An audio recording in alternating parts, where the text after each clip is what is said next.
What in the world does this mean? So we're going to discover, we're going to go on a journey of discovery today about what is in our belly. Have you seen the commercial? I believe it's for Capital One credit card, where the guy's looking over the cubicle and he's saying, "What's in your wallet?" That commercial always intrigues me because of that statement. And it kind of bothers me because, they're trying to get you to buy more on your credit card, and then they're going to give you 1% back at the end of the month. And we all know where that 1% comes from. It comes from the retailer at the point of sale. So, credit card company has nothing to lose, but they so generously give us. So, what's in your wallet? Well, that's what this guy wants to know. What is in my wallet? It's important for us to know what's in our wallet, to take inventory of our finances. If we don't know what's there, we won't know how to best spend it. So we need to make choices because we don't have an unlimited supply of what's in our wallet. And even for those who seemingly do, well, there's not an unlimited supply of time that you can spend it, or how much you can actually take in at one time. So we need to make wise choices. Unlike this guy, from another favorite commercial of mine, for Geico Insurance, don't spend more money than you have to for the same product. I love these images where the man is made of money and he's going around on his motorcycle or in his boat, and the money is just flying off of him, just willy-nilly, helter-skelter, and the crowd's like standing around amazed, like, what's up with that guy?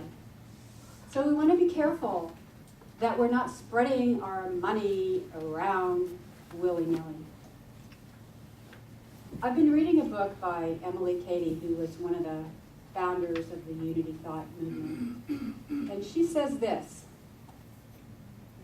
gather yourself together and do not waste a moment idly diffusing and dissipating yourself. Don't you love that language? You have no idea what you lose by it.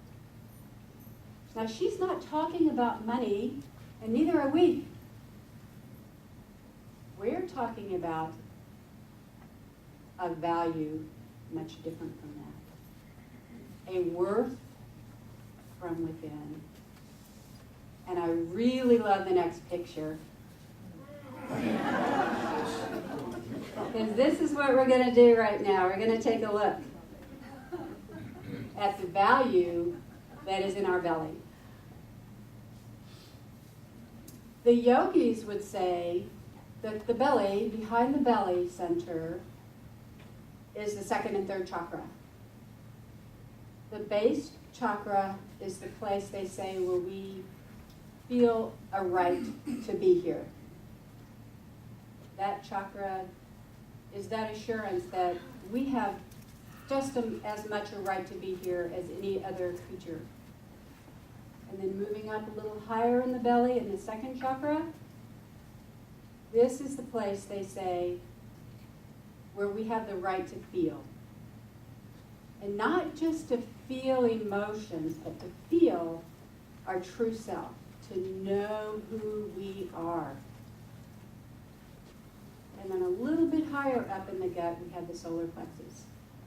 And it's the solar plexus, they say, where we give ourselves permission, the volition, to bring that which is in the lower chakras up and out into the world. Charles Fillmore says, behind our belly, and Jesus, and many of the other Unity writers, there's a fountainhead underneath the belly. There's a place where that spirit flows from within to the without. Scientists tell us we have a special cell in our bellies. Does anyone recognize the cell?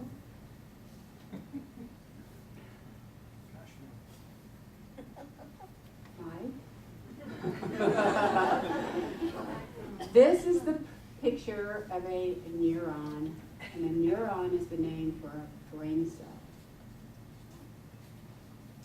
So what scientists have discovered is that we have a whole separate brain with these neurons that line our intestinal tract.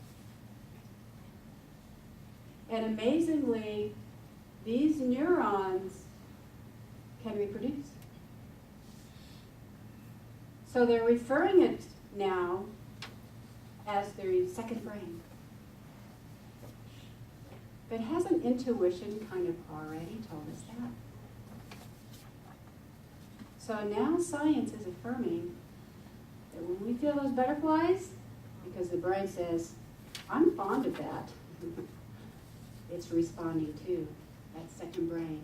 Or when we're nervous, concerned about something, we feel those tingles in the gut, that second brain. Or when we just have a sense that something's not quite right,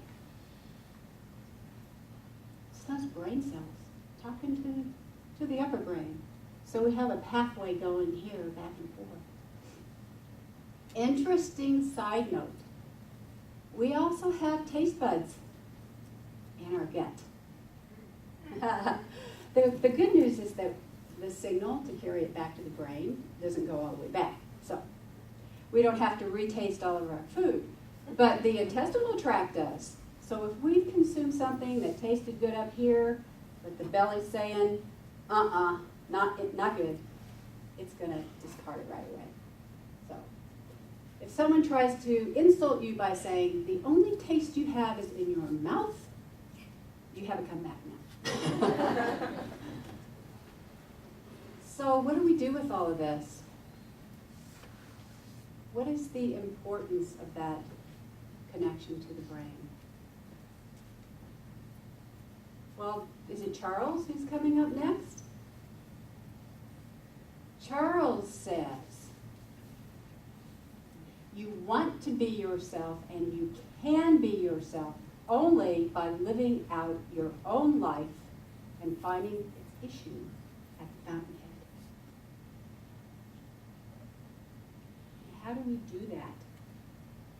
How do we find that? Well, we pay attention, listen, spend time with it. What did he go on to say? What's next, Ian?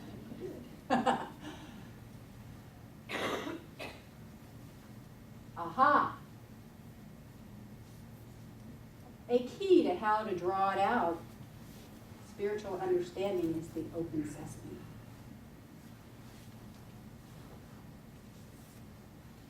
But how do we have spiritual understanding? Well, I think it's natural for us to realize that the calmest that we can be is when we feel more in touch with ourselves. And it may mean going in the silence. If we have a practice of that, we discover how enriching and strong that can be. If we're not quite there, we can come to that ultimate relaxation by finding a place, be it in nature or in our homes or in the car for 5 minutes, where we can just stop and feel that gut, feel that self. Just be enveloped by your own being. Now he could be sitting there thinking, what am I going to buy at the store when I run out, you know? But that's okay too. When we sit still, we can also work through things that the brain needs to go and do. But then we find that place where we can be completely immersed. My husband is my own private maestro and DJ. He and I enjoy music very much. But, you know, typically music is kind of a background thing for most people. However, we take our music very seriously, particularly. It's an event for us to listen to music. We have a nice stereo system that can reproduce it, very lifelike sound. We have a very comfortable place to go and sit and be right in the sweet spot in the center of that. And we find that after a while, when we really focus and get into the moment and harmonize with the music, we transcend. And so this is what happens too when we really focus on ourselves and what's inside. We begin to really connect and transcend with that. So this is my quote. We are inextricably connected to our wild and most beautiful dreams. So if you think of anything in the outside world that stimulates you, that inspires you, makes you feel good, let's all put our hands on our belly right now. And let's imagine that seed or that thing that we engage in that just makes us feel good. We are already that thing.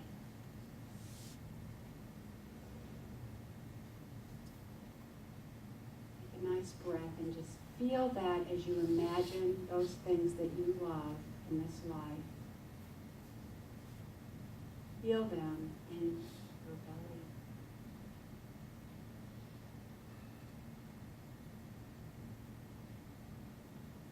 And this is true even for the things that we see in the outside world that affect us in a different kind of way.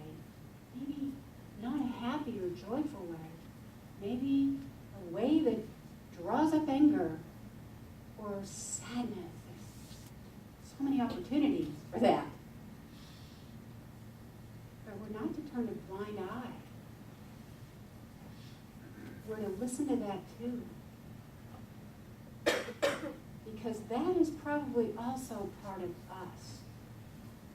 Because we have been gifted with something that can be brought into the world that can make that situation better.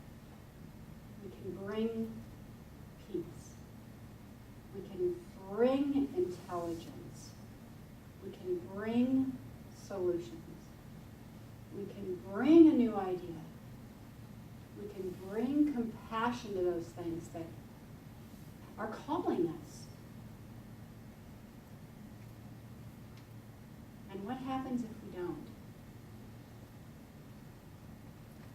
There's a story, a whole story in the Bible, a book of Jonah, that speaks directly to this.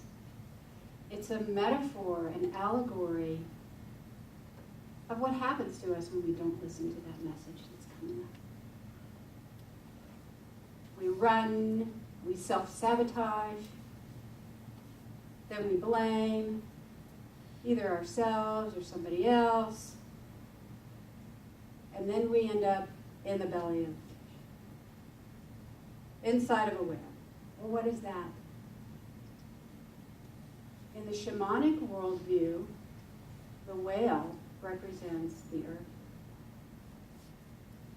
The whale also represents huge changes that are carrying us more toward our destiny. So in this story, Jonah spends 3 days in the belly. So we can imagine what that means. He spends time with the earth. He spends time with himself. He's shut out from the rest of the world, and he listens. And then, what happens? He finds himself being spewed by that whale exactly where he needs to be to bring that gift out from himself. A lesson to us to not worry about the details of how, but to know what.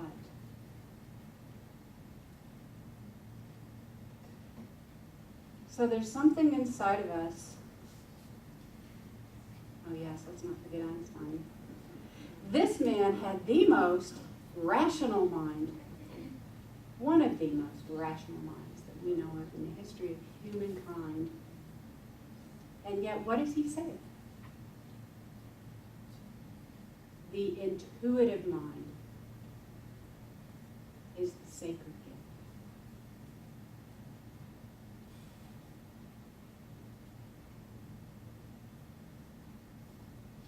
Wonderful if we can allow the rational mind to be a faithful servant to that. But unfortunately, we can look around in many instances and see we have created a society that honors what we know and what we think and how we look and all the other ramifications of rationality, but we've forgotten the gift that is inside of us, that we honor and honor that which is inside of the other. So there's something in there. We have something inside of us that points outward. We have something inside of us that when we tap into it, we will be amazed. We have something inside of us that is that fountainhead, and it's ushering us along our path.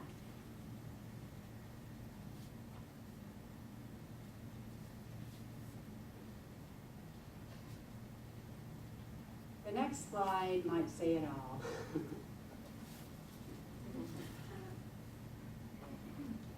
Find a place where you can make that connection. And remember, those are your gifts. Be careful how you spend them.